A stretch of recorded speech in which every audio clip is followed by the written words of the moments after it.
मित्रों नमस्कार। मैं इस समय भगवान राम की जन्मस्थली, भगवान राम की नगरी अयोध्या में हूं और अयोध्या का ये मिल्कीपुर तहसील है।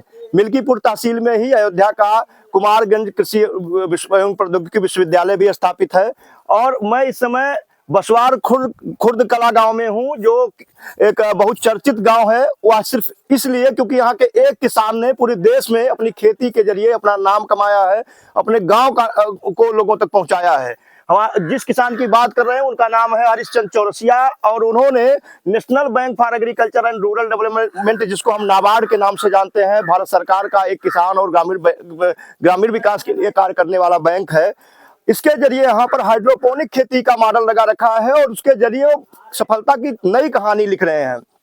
हम आज हाइड्रोपोनिक खेती के बारे में बताएंगे, यानी जमीन से ऊपर उठ करके हवा में खेती कैसे की जाती है, कैसे ग्रो बैग में खेती की जाती है, उसके बारे में बताएंगे।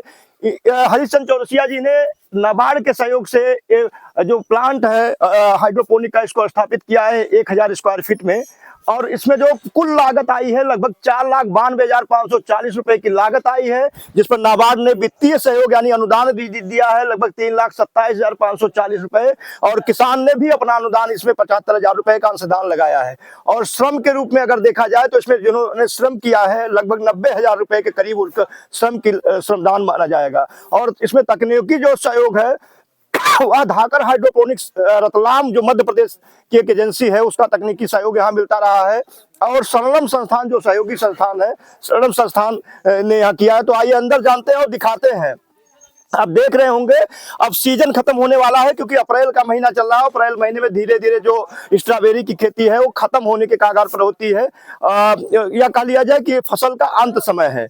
इन्होंने इस हाइड्रोपोनिक तकनीकी में सबसे पहले जो उन्होंने बताया कि 14 महीना पहले इसकी स्थापना नाबार्ड के सहयोग से की थी। और सबसे पहले जो उन्होंने फसल ली थी वह धनिया की फसल, बेमौसम धनिया की फसल ली थी, जब धनिया 50 रुपए का 50 ग्राम या 20 रुपए का 30 रुपए का 20 ग्राम 30 ग्राम इस रेट से बिक रहा था। और जो ग्रो बैग देख रहे हैं, मैं चाहूंगा मेरे साथी जो है ग्रो बैग को दिखा दे।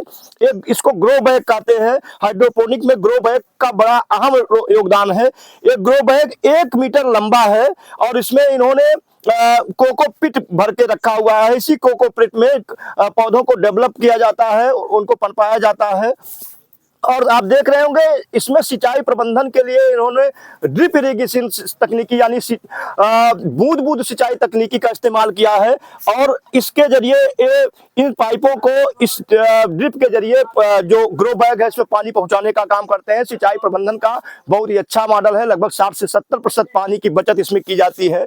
और इसमें 10 छेद बने हुए हैं। एक बार में 10 जो बीज है या 10 पौधे इसमें तैयार किए जा सकते हैं एक ग्रो बैग में।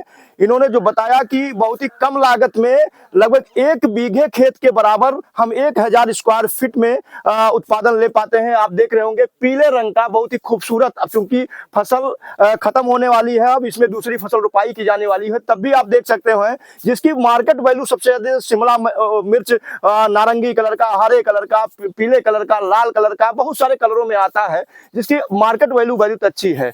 तो किसान हरिश्चंद्र चौरसिया जी ने बहुत ही अच्छा सक्सेस मॉडल सबके सामने रखा है। और ये एक साथ कैसे आप देख सकते हैं शिमला मिर्च के साथ वो स्ट्रॉबेरी की खेती करते रहे। उन्होंने बताया कि लगभग 2 लाख रुपए की आमदनी सिर्फ 1000 स्क्वायर फीट के इस हाइड्रोपोनिक तकनीक से हुई। हाइड्रोपोनिक तकनीक में एक फायदा यह है कि इन्होंने नेट हाउस के जरिए या पॉली हाउस में हाइड्रोपोनिक तकनीक इस्तेमाल शुरू किया जाता है।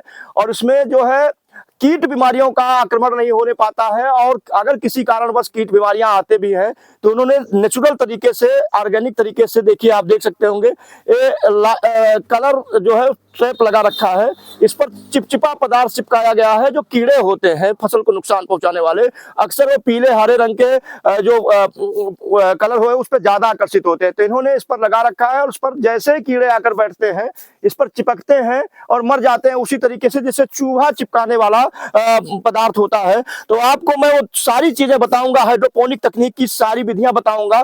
तो एक तो कीड़े पर ये कंट्रोल ऑर्गेनिक तरीके से करते हैं। दूसरा जो है आप देख रहे होंगे इस पर पेस्टिसाइड का प्रयोग नहीं होता है, कम से कम खाद उर्वरक का प्रयोग करना पड़ता है, इसलिए लागत में भी बहुत कमी लाई जा सकती है।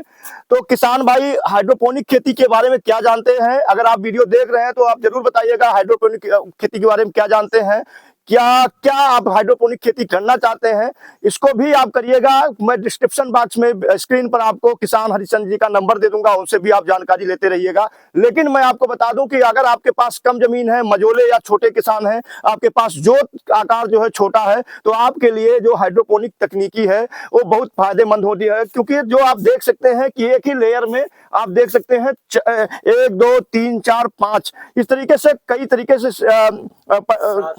7 है। मतलब मिट्टी के बिना खेती को किया जा सकता है। जिस तरीके से आबादी बढ़ी है, जोत आकार घटा है, ऐसे आने वाले समय में निश्चित तौर पर खाद्यान्न संकट पैदा हो सकता है। तो उससे निपटने के लिए वैज्ञानिकों ने, हमारे देश के जो रिसर्चर्स हैं, उन्होंने इस तकनीक को इजाद किया। हाइड्रोपोनिक एरोपोनिक जो तकनीक है, उसमें किसान भाई ग्रो बैग के जरिए सब्जी वाली फसलें, फलदार फसलें उत्पादन करके बेमौसम सब्जी की फसलें उत्पादन करके अच्छा लाभ कमा सकते हैं। सिंचाई के लिए पानी की ज्यादा जरूरत नहीं पड़ती है। खाद उर्वरक देने के लिए उन्होंने जो ड्रिप इरिगेशन का सिस्टम लगा रखा है, वहीं से वो खाद और उर्वरक दे देते हैं। उसके लिए वहां पर TDS मीटर और तमाम चीजें लगा रखी गई हैं, जो इसको बताती हैं फसल में कितनी नमी की जरूरत है, कितना फसल की जरूरत है। तो आपको वीडियो कैसा लगा जरूर बताइएगा। अभी हम भगवान राम की नगरी अयोध्या में थे। अयोध्या में हमने आपको दिखाने की कोशिश की कि हाइड्रोपोनिक तकनीक क्या है, कैसे किसान भाई ग्रो बैग के जरिए बिना मिट्टी में, बिना खेत में खेती के फ्रेम पर खेती कर सकते हैं, और वो अभी बिना मिट्टी के, यानी कोकोपीट के जरिए। एक कोकोपीट जो है, जो बुरादा होता है नारियल का, उससे बनाया जाता है। इसमें फसल बहुत अच्छी डेवलप होती है। जो आधुनिक तरीके से नर्सरियां तैयार की जा रही हैं ट्रे में, वह भी कोकोपीट के जरिए ही तैयार की जा रही हैं। तो आपको कोकोपीट के बारे में जानकारी चाहिए, उसको आप ऑनलाइन सर्च कर सकते हैं। बहुत सारे ऑनलाइन ई-कॉमर्स प्लेटफॉर्म है, अपने नजदीकी जो आपके दुकान है खाद बीज के, वहां से संपर्क कर सकते हैं। ड्रिप इरिगेशन के लिए सरकार भारी अनुदान देती है, 60 से 90% तक का सरकार अनुदान देती है। किसान को बहुत कम पैसा लगाना पड़ता है। उद्यान महकमे से, कृषि महकमे से आप ड्रिप इरिगेशन के लिए अप्लाई कर सकते हैं। नाबार्ड से आप संपर्क करके हाइड्रोपोनिक तकनीकी इस्तेमाल कर सकते हैं। तो बहुत सारी सहूलियतें भी प्रदेश सरकार, राज्य सरकार और केंद्र सरकार ये दे रही है किसानों को। किसानों को तकनीकी प्रशिक्षण भी दिया जा रहा है सरकार की तरफ से। तो ऐसी जानकारी आपको मिलती रहेगी। बस आपको करना है एक ही, इस तरह के वीडियो को शेयर करिए, दूसरे लोगों तक पहुंचाइए, जिससे ऐसे जो किसान है हमारे संपर्क में आए, उन तक हम पहुंचेंगे, उनकी कहानियां आप तक पहुंचाने का काम करेंगे। वीडियो कैसा लगा जरूर बताइएगा। बहुत बहुत धन्यवाद।